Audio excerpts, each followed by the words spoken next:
Bhima meets Hanuman. In a forest, the wind dropped a fragrant flower near Draupadi. Bhima set off to find more for her. On the way, a huge monkey lay across the path, blocking his way. He couldn't persuade or frighten the monkey to get out of his way. The monkey said Bhima should jump over him and go. Scriptures forbid that. Otherwise, I would have gone like Hanuman over you, said Bhima. The monkey asked him to move his tail and walk past him. Bhima tried to pick up the tail, but he found he couldn't move it an inch. He struggled till he was exhausted.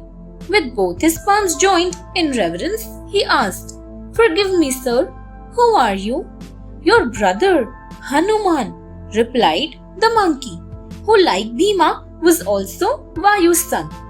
Growing to a towering height, he said he would be on Arjuna's flag in the war and told Bhima where to find the flower. Bhima got it for Draupadi.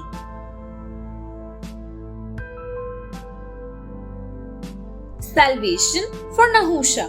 Bhima, looking for food, one day came to a large cave on mountainside. A huge python lived in the cave and caught unwary passers-by. As soon as it saw Bhima, it shot out towards him, and before he could do anything, it had coiled itself around him tightly. Bhima was unable to do anything. He introduced himself and asked the python why it was holding him in a stranglehold. "My name is King Nahusha," replied the python, "and I am one of your early ancestors. I had insulted Brahmanas once and was cursed by sage Agastya to become a snake. Now I must eat you unless you can answer my questions correctly." Meanwhile, Yudhishthira and priest Dhaumya came looking for him. Finding him in the coils of the python, Yudhishthira answered all his questions correctly. Immediately, the python's curse broke, and changing into Nahusha, he was set free to go to heaven.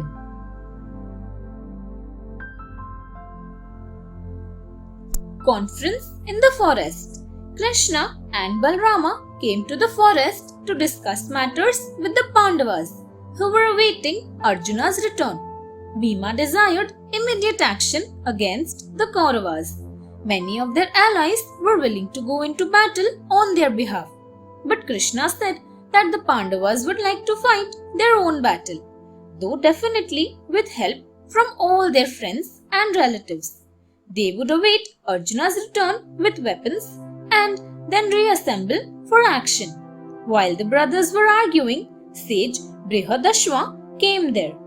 Welcoming him, Yudhishthira told him his problem. They had been cheated of their kingdom and wealth. They were in exile in the forest.